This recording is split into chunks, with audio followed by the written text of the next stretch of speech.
नमस्कार मित्रांनो, मंथन चॅनलमध्ये आपलं स्वागत आहे। संतोष भंडारे तुपाशी आणि ठेवीदार मात्र सुळाशी अशीच म्हणण्याची वेळ सध्या या मल्टीस्टेटच्या संदर्भात आलेली। जी छत्रपती मल्टीस्टेट 2 दिवसांअगोदर सुरेश जाधव या ठेवीदाराने कंटाळून स्वतःच्या जीवनयात्रा संपवली आणि त्याचे व्हिडिओसुद्धा आपण केले। परंतु वास्तविक परिस्थिती जर तपासली तर संतोष भंडारे हे नाव आणि यांनी जे काही परिस्थिती निर्माण केली किंवा ज्या पद्धतीनं याची सगळी उलाढाल बघितली तर आजही हा माणूस कोट्याधीश आहे। या माणसाने अशा काही मेन जागेवर आपले दालनं थाटली किंवा प्रशस्त अशी इमारती उभ्या केल्या की त्या इमारतीच्या जोरावर ह्याला मिळणाऱ्या आज रेव्हेन्यू कोटीच्या घरात आहे।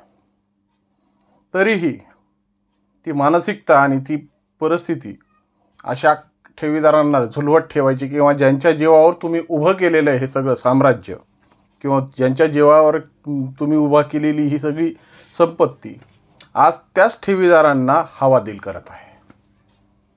वास्तविक स्वरूपात खऱ्या अर्थानं जेव्हा ज्या माणसाला इज्जत असते किंवा ज्या माणसाला स्वतःचं बाजारपेठेतली जी काही आपली इब्रत कमी होऊ नये या दृष्टिकोनातून पावलं उचलतो तो माणूस पहिल्यांदा अंगावर शिंतोडे येऊ नये याची मोठी काळजी घेतो। मात्र मल्टीस्टेटच्या ज्या काही लोकांची परिस्थिती बघितली, ज्ञानराधा असेल किंवा हे छत्रपती मल्टीस्टेट असेल, यांना इब्रतीचं काहीच पडलेलं नाही, इज्जतीचं काहीच पडलेलं नाही आहे। यांना फक्त पडलेलं आहे ते स्वतःच्या स्वार्थाचं।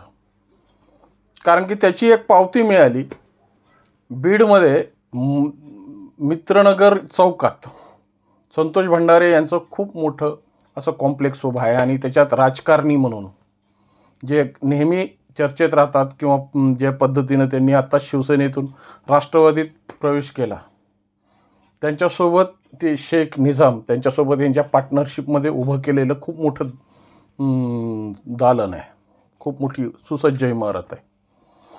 या इमारतीचं जर भाडं आकारलं तर कमीत कमी 10-15 लाख रुपये महिन्याला सहज मिळत असतील। अशा किती पार्टनरशिप संतोष भंडारेने नेमक्या उभ्या केल्या हे तर बीडचं उदाहरण आहे। अशा अनेक ठिकाणी, कारण की प्रत्येक ठिकाणी या माणसाने ज्या पद्धतीच्या प्रॉपर्ट्या उभ्या केल्या आणि ज्या पद्धतीने याचा रेव्हेन्यू चालू आहे किंवा ह्या माणसाच्या ज्या पद्धतीच्या थाटबाट पाहिल्या जात होता त्या थाटबाटाच्या परिस्थित्या बघितल्या तर सहज क्षुल्लक आणि अशा पद्धतीचा माणूस नव्हता। या माणसाने या छत्रपती मल्टीस्टेट कोऑपरेटिव्ह सोसायटीच्या माध्यमातून अशी गडगंज आपली स्वतःच्या नावावर स्वतःच्या परिस्थितीवर अशी प्रॉपर्ट्या गोळा केल्या की त्याची आज किंमत कोट्यावधी आहे। आणि या कोट्यावधीची खऱ्या अर्थानं किंमत असतानासुद्धा आज ठेवीदार त्याच्या दारात जाऊन आपल्या पद्धतीनं आपली परिस्थिती मांडतायत। काही या सुरेश जाधवसारख्या माणसाने वैतागून आपली जीवनयात्रा संपवली। खऱ्या अर्थानं जर ह्या गोष्टीची विवेचना झाली पाहिजे की दुसऱ्याच्या पैशावर स्वतःच्या चैनी कशामुळं, आणि ह्याला काहीतरी चौकटी किंवा आचारसंहिता आहे किंवा याच्यात नामनिकष आहे का? कारण की आपल्याकडं सोपा धंदा आहे। कोणत्याही मोठ्या राजकारण्याला हाताशी धरा, त्याच्यासोबत पार्टनरशिप करा, धंदे वाढवा, म्हणजे जेणे प्रशासन तर काहीच करू शकणार नाही पण राजकीय व्यवस्था ही त्याच्या पाठीशी कायमस्वरूपी उभी राहते। कारण की या वलयांकित प्रश्नांमध्ये घुसण्याची आणि ह्याच्याशी वैर घेण्याची ताकद कुणातच नाही। ठेवीदार तर थोडा, ठेवीदार तर एक नॉर्मल आहे, त्याला स्वतःची लढाई कशी लढावी किंवा स्वतःचा पैसा कसा परत घ्यावा, नाहीतर हतबल होऊन पुन्हा हे असे प्रकार। पण खऱ्या अर्थानं ठेवीदारांनो या पद्धतीच्या हतबल होऊन असे प्रकार करण्यापेक्षा ज्या प्रकारे ह्यांनी तुमच्या परिस्थितीवर मलिदा लाटला आहे, ज्या परिस्थितीनं तुमच्यासोबत यांनी या सगळ्या गोष्टी केल्यात, खऱ्या अर्थानं या गोष्टीची कुठंतरी तुम्ही मीमांसा करा। कारण की या सगळ्या गोष्टी सामाजिक पटलावर आणि सामाजिक वलयावर खूप आधारित आहेत। तुमचाच पैसा तुमच्या समोर हे मजा चुट्टे मजा मारताय ना, आपण स्थिरपणे शांतपणे निमूटपणे बसतोय. खऱ्या अर्थानं लढायची गरज आहे. कारण की अशा पद्धतीचे पायंडे जर समाजात पडत गेले तर कुठं ना कुठंतरी समाजामध्ये हे परजीवी बाटगुळं माणसाचं जीणं हराम करणार आहेत. प्रत्येक ठिकाणी यांनी निर्माण केलेल्या या व्यवस्था आणि यांच्या परीनं निर्माण झालेल्या प्रशासकीय दरारा आज खऱ्या अर्थानं सर्वसामान्य माणसाला जगण्यासाठी खूप मोठी अडचण झालेली. कारण की बळी तो कानपिळी हे आधीपासून आपल्याला माहिती. आणि हे बळी ते कानपिळी हा विषयच लक्षात घेऊन अशा पद्धतीचे प्रयोग सध्या शासन दरबारीही होत आहेत, सामाजिक पटलावरही होत आहेत, राजकीय पटलावर तर ह्याचा विचारायची सोंगच नाही. परंतु ह्या सगळ्या गोष्टींचा प्रयोग या ज्वलंत लोकशाहीमध्ये होतोय हे सगळ्यात मोठी निंदनीय गोष्ट आहे. कारण की ही लोकशाही जेव्हा अंमलात आणण्याचा प्रयत्न आम्ही केला होता त्याची मूळ संकल्पना हा सर्वसामान्य माणूस होता. पण आज तोच आयरणीवर आहे.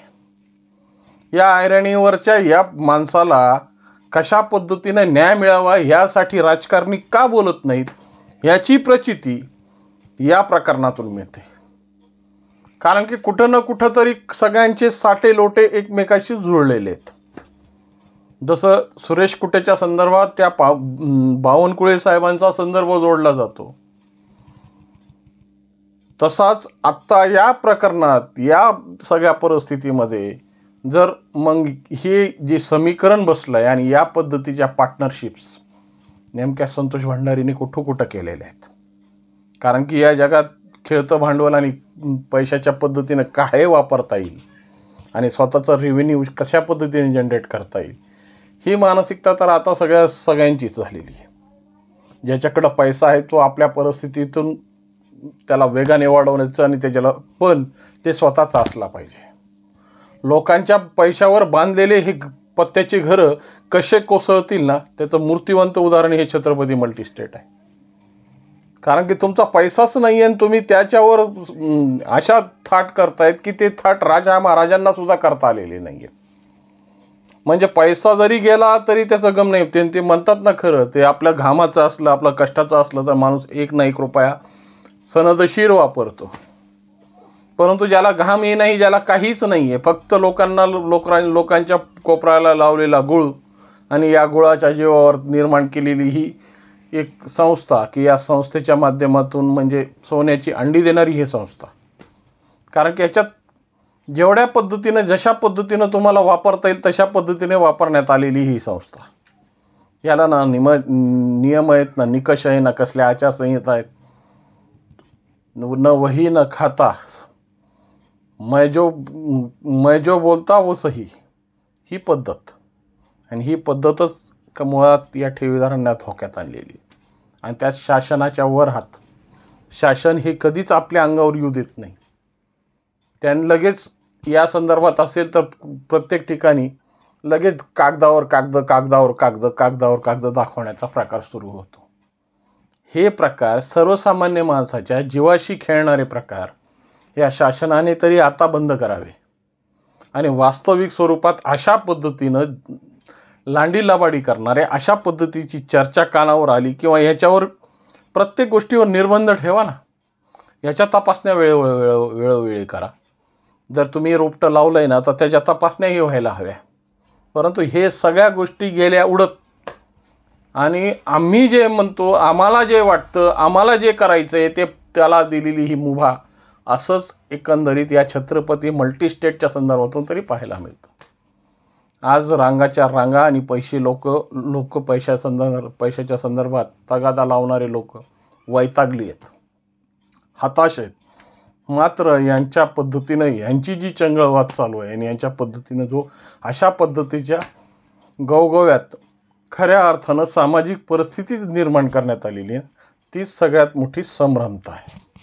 त्यामुळं खऱ्या अर्थानं जर ही सगळी गोष्टी आळा घालायचा असेल तर ह्याच्यावर लवकरात लवकर कडक आणि शिस्तीचे कार्यक्रम झाले पाहिजेत. कारण की ज्यांच्या जीवावर जरी याच्यात छत्रपती मल्टीस्टेटचं नाव नसेल किंवा या छत्रपती मल्टीस्टेट, परंतु ज्या छत्रपती मल्टीस्टेटच्या जीवावर असे प्रकार घडून आले, अशा मोठमोठ्या प्रॉपर्ट्या ज्या ज्या ठिकाणी दिसतील त्या प्रॉपर्ट्यांना सील करून सर्वसामान्य माणसाच्या खऱ्या अर्थानं आज सुरेश जाधवला शासकीय म्हणजे प्रशासकीय आणि राजकीय ज्या पद्धतीची सांत्वना गरजेची आणि या सांत्वनाच्याच माध्यमातून सर्वसामान्य ठेवीदाराला वाटल की खऱ्या अर्थानं शासन आमच्या पाठीशी आहे. परंतु हे गेलं उडत. आजही ज्या पद्धतीची परिस्थिती जैसी थी तैसीच आहे. आजही कुणीही याच्यावर वाच्यता करायला तयार नाही आणि नेमकी वाच्यता या शासनाची या अशा छत्रपतीसारख्या मल्टीस्टेटवर कधी गदा पडणार, ह्याच्यावर कारवाईची कशी तलवार चालणार, ह्याच्यात प्रतीक्षेत मात्र ठेवीदार रांगेत उभा आहे. बघू या संदर्भातून काय पावलं उचलल्या जातात आणि सर्वसामान्य माणसाला कशा पद्धतीने न्याय दिला जातो. आपल्याला काय वाटतं, आपल्या मनात याबद्दल काय भूमिका आहे, हे निश्चितपणे कॉमेंट करून आपलं मत व्यक्त करा. चॅनलला लाईक आणि सबस्क्राईब करा. नमस्कार.